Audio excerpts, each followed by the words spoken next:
It's time for the Jim and Terry Show.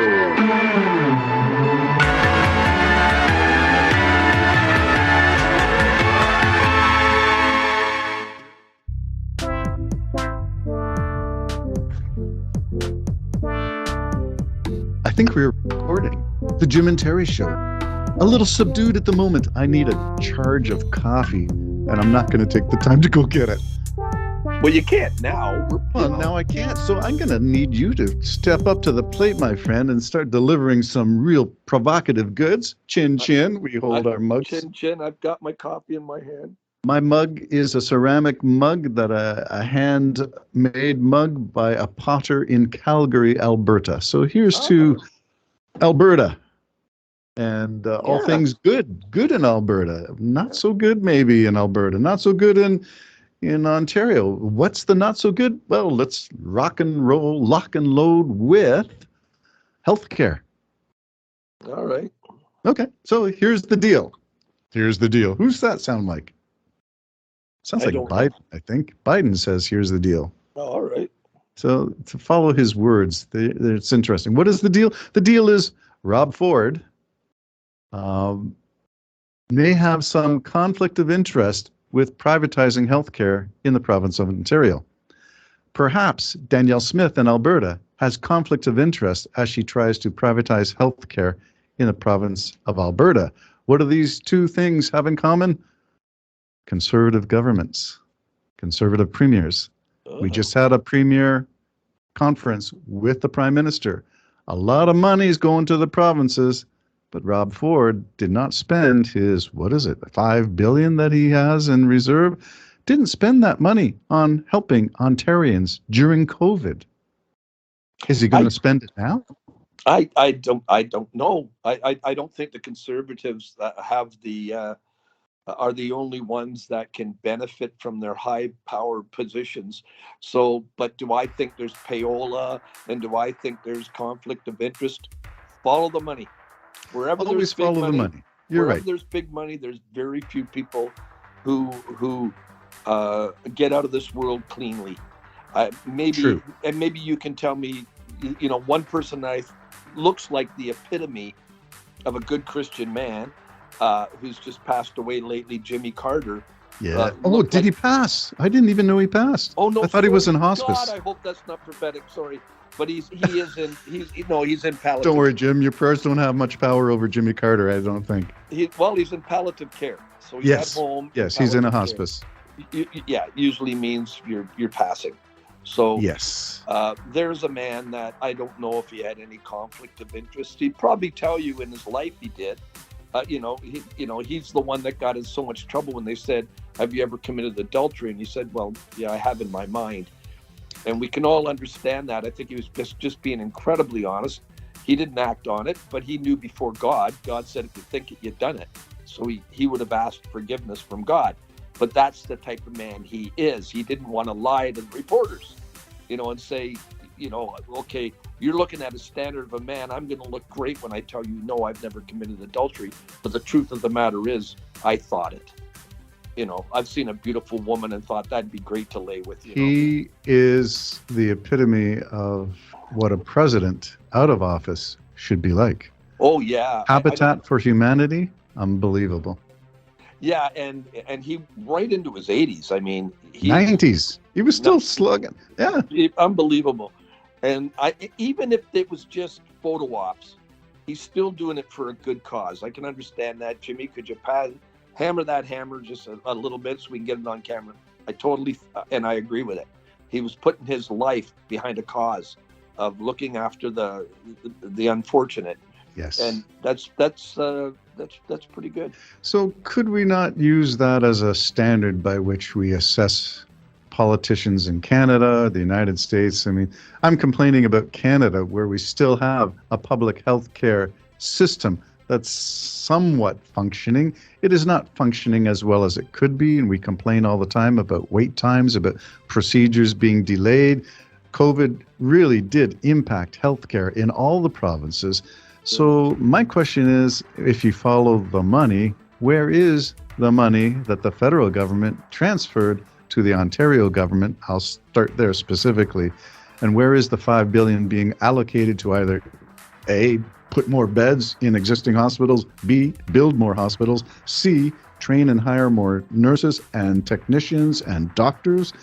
And where's the linkage between training doctors in the province of Ontario or recruiting from other countries and giving them credits for their degrees in foreign countries and practicing much quicker in Canada? Why can we not solve the shortages of beds, the shortages of emergency room, the shortage of surgical doctors, the shortage of medical doctors, GPs, all around the province? What's the solution? The solution should be money, and it's sitting there. Well, I don't know if it's just sitting there. Like, you can correct me on this because I'm not into it too much. But when Ford first got in and was a part of the government, I know they built at Major Mackenzie in 400 a huge state-of-the-art hospital there. And I don't know if that was under Ford's watch or if it was started prior to Ford. Yeah, I don't know that specific but that resource there. Cost hundreds of millions of dollars. The thing's massive. Mm-hmm. And top of the line hospital there. So some money went from somewhere to some place. That's what I'm saying. So other than that, I really don't know, to tell you the truth. I'm probably to my shame, I just don't cover it enough. Okay. That I can I'm aware of it. intelligently argue. I'm aware of it because I went through the Mike Harris downsizing years in Ontario. Yeah. And I think the statistic, and somebody else can correct me if I'm wrong, the last thing I read was 18 hospitals in the province of Ontario, most of them being in the GTA, were closed during the Harris years of government. It's all money saving.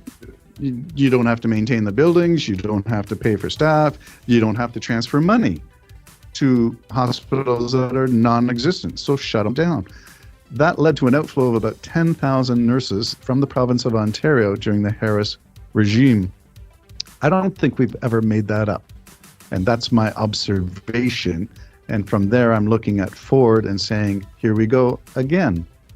And I'm just wondering about the notion of saving money. Is it like robbing Peter to pay Paul? In other words, the money's coming from the federal government, being given to the provinces on a per capita basis.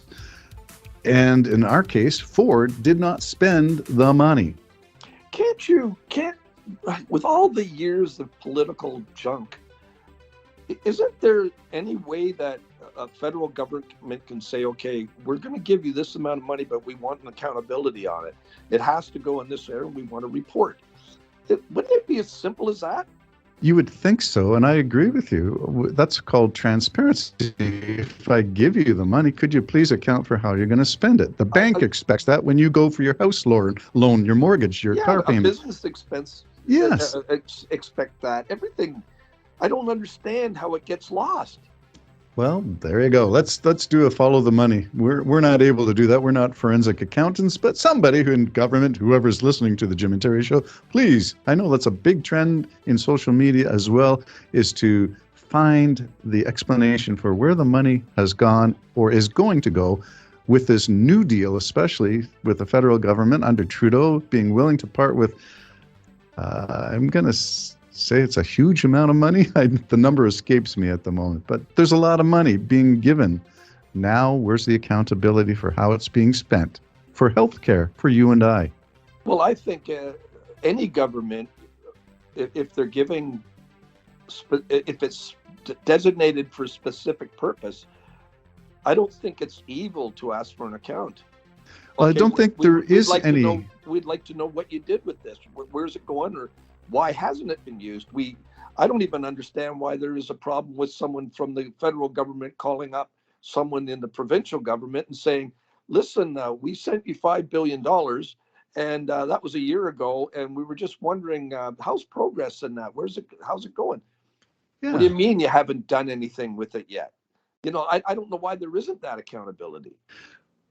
Well, you got me on that one. So let's see it doesn't matter if the feds are liberal, the conservatives are provincial, or the other way around. It doesn't matter. Transparency, accountability should be for everybody because we, the people, are the ones who benefit when there's transparency.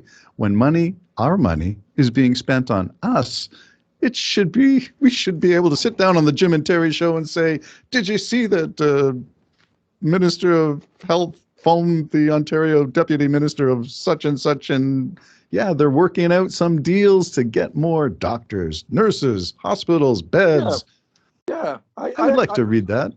I have to agree with that. Yeah. Yeah, there we go. The Jim and Terry show. The report should come in. What did you do with this? Well, we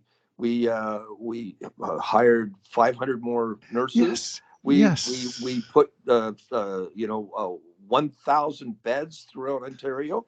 Where did they go? They went here, here, here. That should be one person in charge should be able to open a folder and say, this is where the money has gone so far. You speak like an understanding business person. I like it. Well, I would want an account. Of course, as I would. I would vote for you, my friend. I think you should run. If I've given money to somebody and I've not put any conditions on that, then I don't think I need a report. I'm thinking the days of blind transfers of payments might be over. I think people are not happy with wait times or canceled procedures and would like more value for their taxpayer dollar. And if there's corruption some other way, the premier should be free to say, well, the federal government did this. They said we were getting this. It got bogged down in that. The war in Ukraine. I don't care what the thing is, but the transparency should be there too. Yes. And my question to the federal government, and this should be brought up in the House of Commons. My question to the federal government is, you said you were giving us $5 billion for healthcare, but you've only given us $800 million. So how are we going to start anything when a hospital costs $800 million? So when is that other money coming? And they can say, okay, show us where you need that money. Here's where we need that money. I mean, if you're being paid good money to be a part of the government of Ontario or Canada, your job should be able to have that quick, just a snap of the finger at your fingertips, especially with computers and everything. Let me show you right now. There it is. I'll send that to you. Bang. Oh, well, maybe the public service has been cut, Jim. Like, we don't have our staff here anymore. It's just you and I. What happened? I don't know. Funding shortage. I do miss Mitzi. I wish she would be producing again, She made me shave before I went on air, Well, that's just the latest in terms of funding. And I know Alberta's going through a similar downsizing with Danielle Smith's proposals. So I'm just asking the question, if you got money from the feds, please spend the money from the feds and solve the problem that the people are complaining about. Yeah, well, this is what you brought up in the beginning is more concerning to me. And that's if that money's not being spent or someone is promoting privatized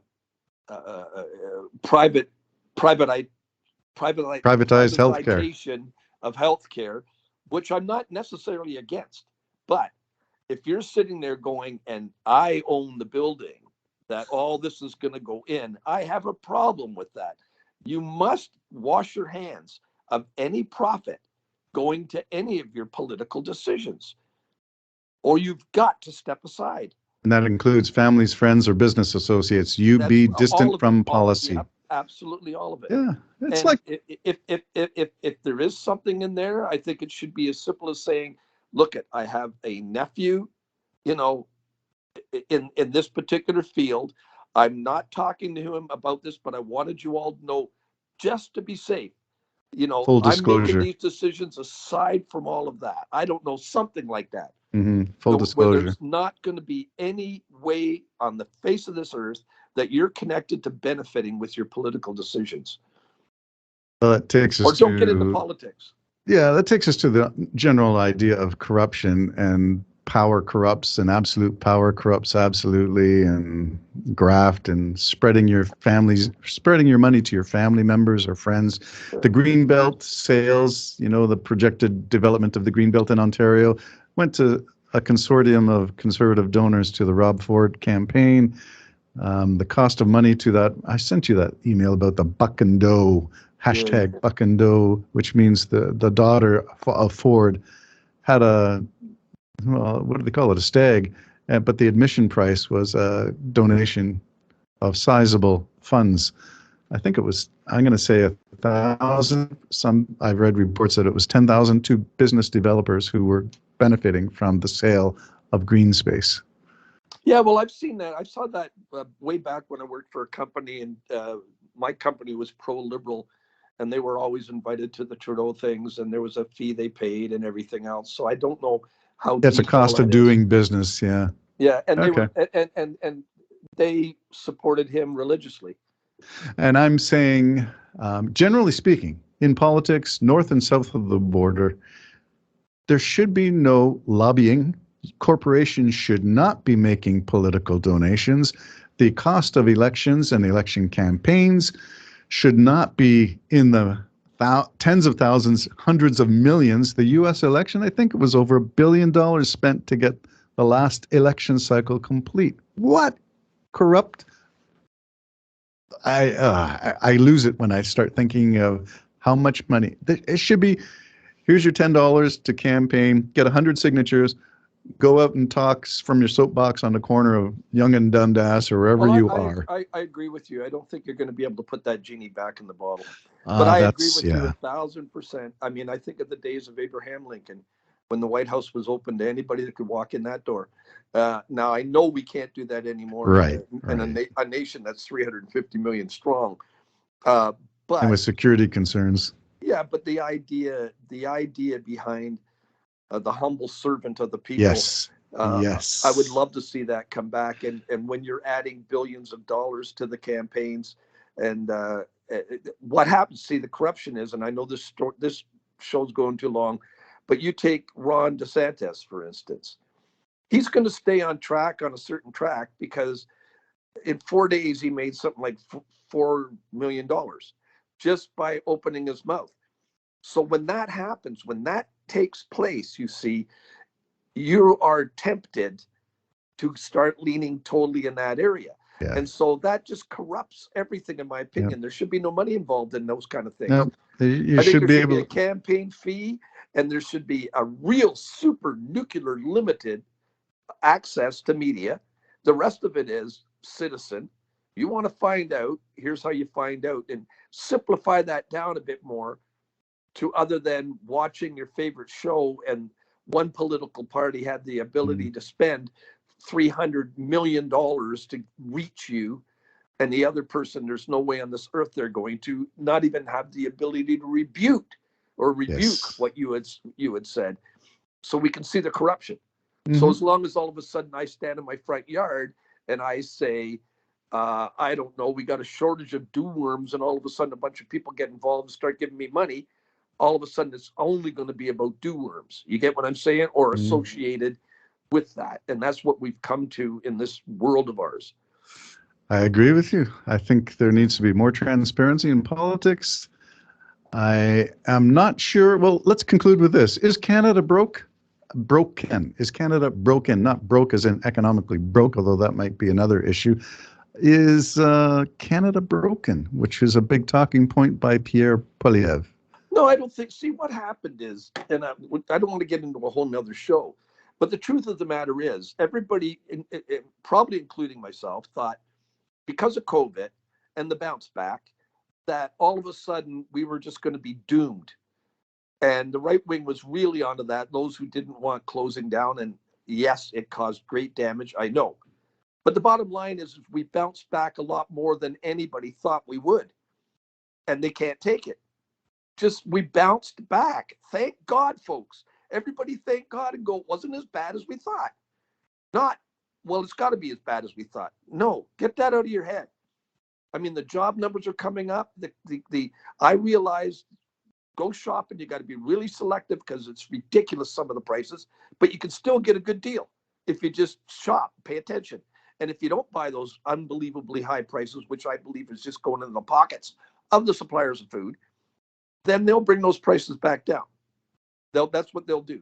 So just be smart. So Canada is not broken. As far as I know, I'm not paying enough attention, but this much I know: more jobs were added than expected. The cost of the what do you call it? The G7? No, the the product, the products, GDP, gross domestic yes, product. GDP is better than they thought. So, and where we've got a big problem to get over, and people got to remember this, because of COVID, a lot of the shipping of products was really stifled. So that's got to get over.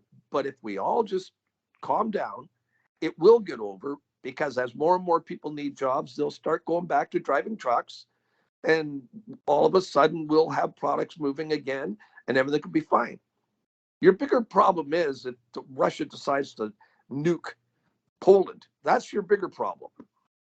And those are the final words of the mighty Jim, prognosticating and analyzing from the comfy couch in Pefferlaw. Yay.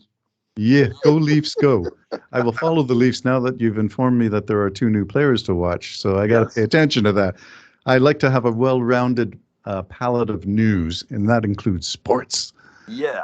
Have I told you we've subscribed to a streaming sports channel for my daughters interested in Barcelona soccer, football? So we follow football, soccer, on a streaming service because they cover, not like our local Sportsnet or sports channels that we get in our cable packages. So I've had to buy that separately.